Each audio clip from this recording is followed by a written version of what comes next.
Ini yang dipasang ini adalah active subwoofer dari Domination, serinya adalah Body 8. Seolah-olah ada dua subwoofer, sebelah sini satu, sebelah sini satu. Head unit tidak diganti ya, hanya mengganti speakernya dan menambahkan DSP dari Soundtime.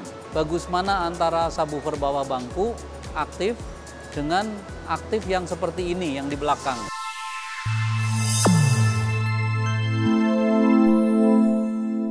Hai Sobat Imaging, kalian sedang menonton channel YouTube Cas Audio yang membahas otomotif dan audio mobil.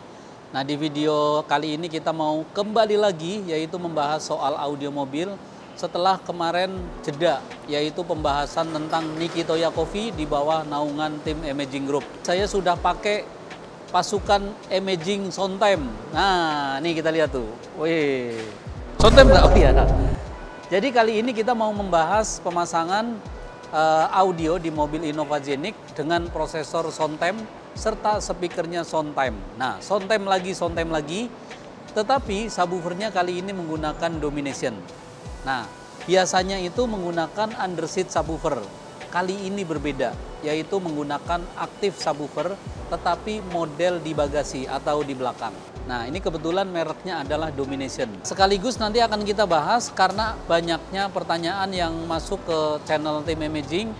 Bagus mana untuk subwoofer bawah bangku dengan model box di belakang. Nanti akan kita bahas, sekarang kita kepoin dulu. Pengerjaannya sudah dilakukan kemarin pada saat saya lagi di Puerto Rico, yaitu di Nikitoya Coffee. Nah, langsung ke mobil dulu nih. Pertama yang kita mau kasih lihat ini yang dipasang ini adalah aktif subwoofer dari Domination, serinya adalah Body 8. Seolah-olah ada dua subwoofer, sebelah sini satu, sebelah sini satu.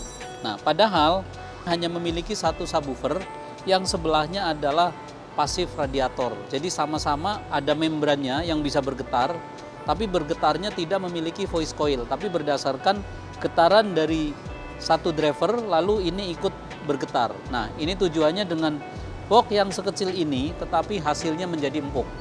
Nah, subwoofer ini sudah menggunakan sistem aktif, yaitu dengan power di sebelah sini. Saya kasih lihat tuh. Ini powernya, ada settingannya, ada low passnya, ada high passnya juga. Oke, ini adalah mengenai subwoofernya. Dipasang di bagasi dengan space yang memang Innova Zenik cukup besar, jadi masih aman banget untuk bagasinya.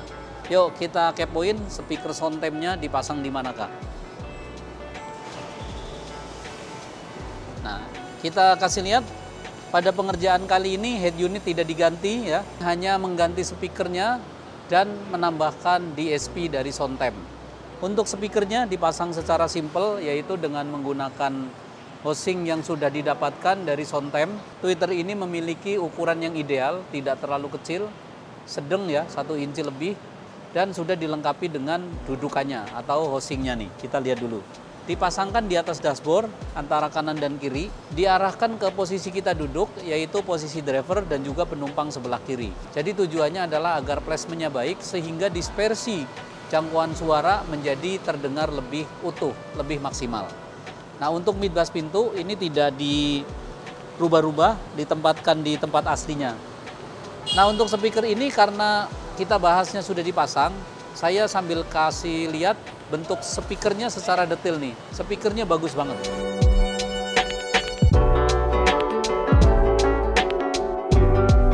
Itu tadi adalah speaker yang kita pasang, yaitu Soundtime ya. Sering banget kita pasang. Dan juga untuk bagian prosesor. Ini adalah prosesor Soundtime ST6.4 dengan kapasitas watt murni yaitu 35 watt kali 4 dan dilengkapi dengan line out 6 channel. Nah, kita sekarang mau berbagi sedikit di dalam memasang sebuah DSP atau digital sound processor itu sebaiknya dipasang dengan cara main by ampli atau main aktif. Nah, di dalam sistem ini kita gunakan channel 1 dan 2 untuk tweeter, channel 3 dan 4 untuk midbass depan. Nah, kenapa seperti itu? Karena kita sebagai penghobi di dalam mobil, waktu kita mendengarkan musik itu kepenginnya adalah mendengarkan sebuah pesan panggung, yaitu suara di atas dashboard, megahnya dapet, serta tidak nyerang terhadap posisi kita duduk. Karena jarak di mobil itu rata-rata sekitar 80 cm, ada mobil yang lebih dashboardnya lebar bisa sampai 100 cm atau 1 meter.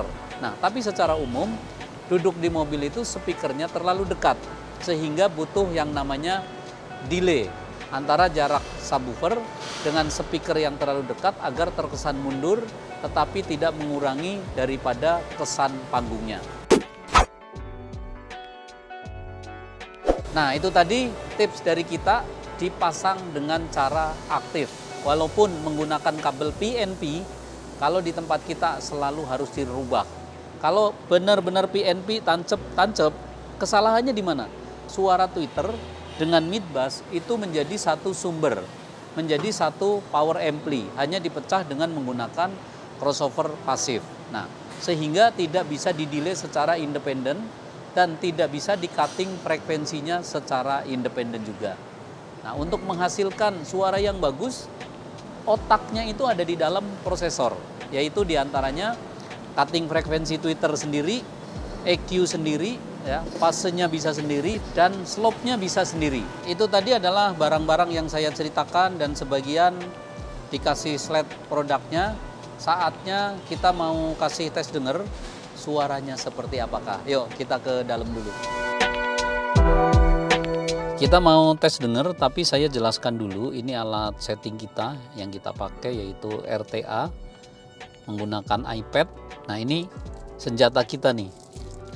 Ini mikrofon yang buat tuning, jadi diletakkan di belakang seperti biasa karena kalau harus dipegang begini kan capek ya.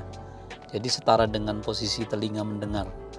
Kalau di sebuah penjurian persiapan tuning itu biasanya menyesuaikan juri. Kalau jurinya misalkan tinggi, biasanya mic-nya dinaikkan biar nanti kesan telinganya itu sesuai dengan arahnya atau jaraknya.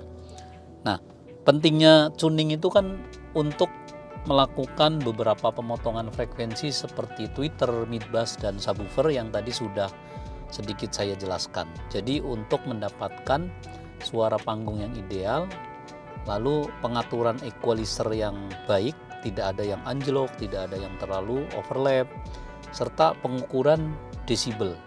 Jadi di dalam cutting frekuensi itu selain di cutting ya ditentukan pemotongannya, lalu ditentukan gain. Jadi di dalam crossover itu lengkap, ada gain, ada cutting frekuensi, dan juga ada pengaturan slope. Slope itu landai atau curamnya sebuah pemotongannya. Baru equalizer. Equalizer itu grafik yang banyak ini nih, yang kalau saya ngomong itu, nah ini yang menjadi panduannya, apakah kelebihan atau terlalu anjlok. Nah, biar nggak pakai panjang lebar, kita langsung dengerin test point, yaitu track 5, penentuan lokasi suara apakah sudah di atas dashboard dengan catatan yaitu dibagi 5. Kita langsung aja track 5 dulu. Far, center, mid, center, far, mid. Untuk pengetesan lagu tadi ya, ini adalah hal yang penting. Jadi kita harus tahu setelah kita lakukan tuning berdasarkan pink noise, kita dengar dengan suara lalu dengan musik secara lengkap atau tonal. Nah, ini kalau di dalam sebuah penjurian itu kita harus merasakan ya, semua suara tadi ada di atas dashboard dan letaknya berbeda. Yang pertama far itu panggung paling kiri. Nah, yang kedua center itu tengah dashboard, lalu mid yang pertama di depan penumpang kiri. Nah, lalu diulang lagi, center itu tengah dashboard, far yang kedua di kanan, mid yang kedua ada di depan saya, kira-kira di sini. Jadi ini dibagi 5. Nah, ini yang kita mau. Jadi semua suara orang itu berada di atas dashboard, sedangkan speakernya itu ada di dekat kaki, di daun pintu, di door trim. Hanya tweeternya yang di atas. Nah, itu yang dilakukan sebuah kecanggihan DSP untuk membuat suaranya menjadi seolah-olah ngumpul. Di delay, di cutting, dan dicocokkan. Nah, sekarang kalau mau lebih detail ya, maksudnya tahap berikutnya, kita gunakan beberapa instrumen yaitu suara angklung nih. Ada simbalnya juga ya tentunya. Ini kiri, kanan. Nah, ini tengah. Yang berikut kenong. Nah, pindah tengah. Jelas banget ya. Tung tung tung tung tung tung. Nah, ini ada kenong, ada suara simbal, tapi tidak ada penyanyi. Nanti akan kita tes tonal, yaitu tonalitinya ya. Semua instrumen ada penyanyinya, ada piano, ada gitar, semualah. Semua yang dibunyikan harus terasa di atas dashboard. Yuk kita dengerin punyanya Imaging ya.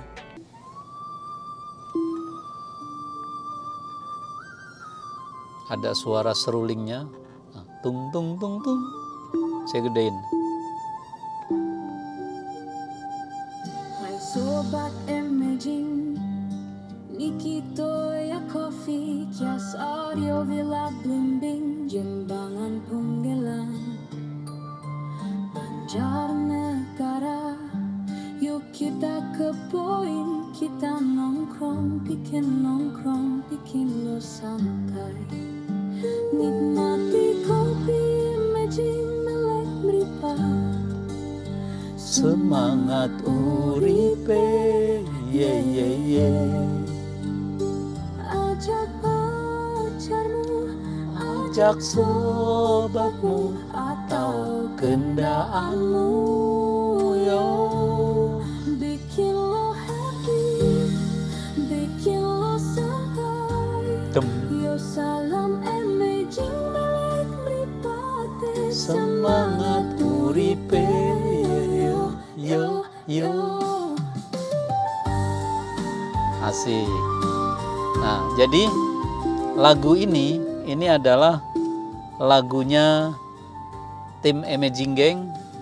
Di dalamnya itu ada bisnis baru, Nikitoya Coffee, Niki Car Wash, ada Nick Kids, dan nanti adalah Nikitoya Water. Jadi di lagu ini disebutkan ngajak teman-teman untuk yuk kita kepoin, kita nongkrong, bikin lu happy, ya kan? Ajak sobatmu, ajak pacarmu atau gendaanmu. Kita dengerin lagi.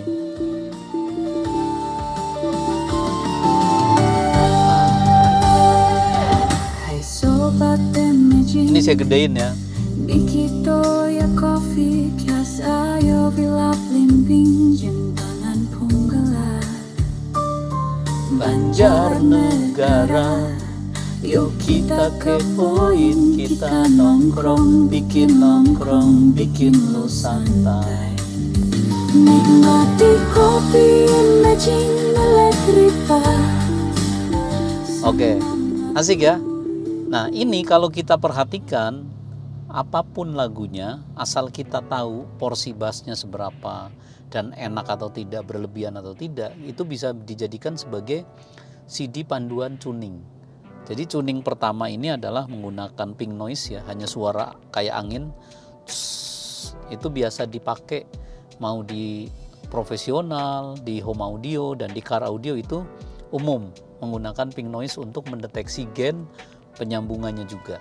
Nah, setelah itu baru tadi beberapa poin instrumen. Kalau di panggung biasanya karena mau digeber-geber drumnya dulu tuh, tang tang dep dep deng, dicobain semua. Nanti habis itu baru main musiknya bareng. Nah, tonal itu ya untuk merasakan sebuah grup musik yang lagi berjalan atau bermain ya, maksudnya itu antara ada suling, ada gitar, ada piano, penyanyi, itu tidak boleh yang dominan. Jadi semuanya kebutuhannya pas. Nah, itu dalam menerjemahkan sebuah tonality.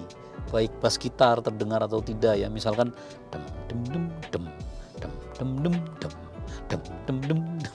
Itu kalau di dalam musiknya belum terinstal dengan baik, itu waktu bunyi bass-bass yang seperti itu biasanya agak kurang terasa. Jadi kayak blur. Nah, itu yang saya maksud penjurian tonal, itu meliputi semua. Bagaimana kalau kita geber? Yuk, kita menggunakan lagu Imaging juga, baru nanti kita kasih lihat di belakangnya ya, subwoofernya seperti apa. Karena ini kecil ya, subwoofernya 8 in.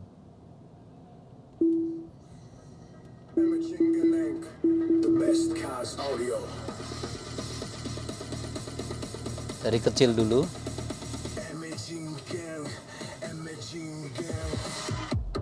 Nah, kita gedein.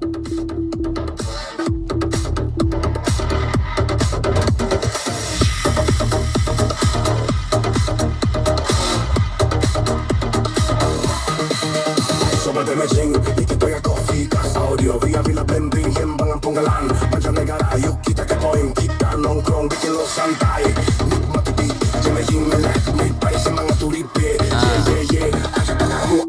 Ini kalau kita dengarkan itu karena model box ya, subwoofernya itu nyebar. Nah, seperti apa sih getarannya? Yuk kita kepoin ke belakang ya, kita kasih lihat juga. Kita play lagi. Coba kita kasih lihat getarannya sekencang apa tuh? Kelihatan nggak tuh?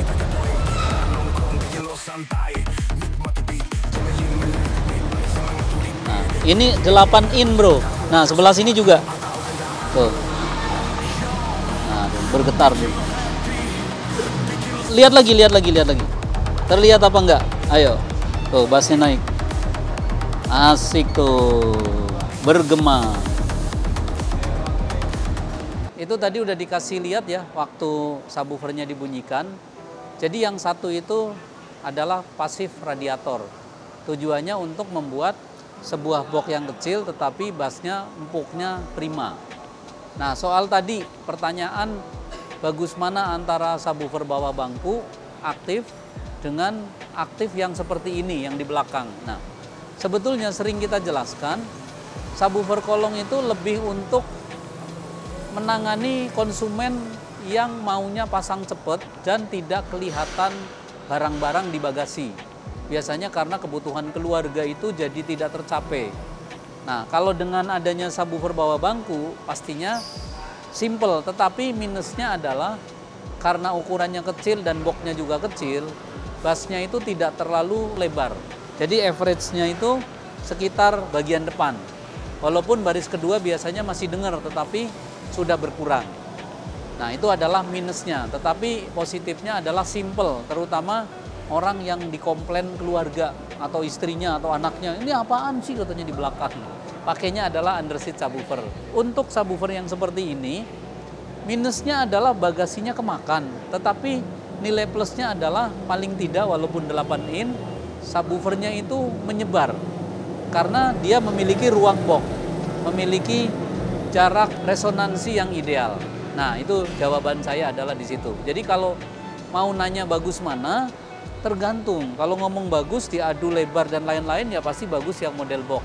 Tetapi kalau enakan yang mana, biar saya nggak diomelin istri katanya. Enakan subwoofer bawah bangku. Oke ya, jadi semuanya ada plus minus, tapi nyatanya sub bawah bangku itu di tempat kita gokil. Tiap hari itu ada pemasangan, dan pasangannya rata-rata adalah soundtime lagi. Oke, sampai di sini dulu buat kalian yang selalu menonton channel kita, terima kasih. Dan juga teman-teman yang kemarin sempat hadir di acara grand opening tim Imaging Group di Jawa Tengah, terima kasih. Teman-teman artis, bahkan para calon pejabat, yaitu calon wakil Bupati Banjarnegara ya, karena belum dilantik. Nah, kalau kalian penasaran ada menu apa aja di Nikitoya Coffee, klik aja di websitenya, ada www.nikitoyacoffee.com, dan di Instagramnya juga ada Nikitoya Coffee, di Google Map-nya juga sudah ada. Pokoknya datang aja dan cobain. Sebelum closing, totalnya ini berapa? Nah, totalnya di sini nih, saya rinciin. Terima kasih buat kalian semua, dukung terus dengan cara komen, like, subscribe, tekan tombol lonceng agar dapat notif di video berikutnya. Terima kasih banyak, sampai jumpa di video selanjutnya. Cas Audio Imaging.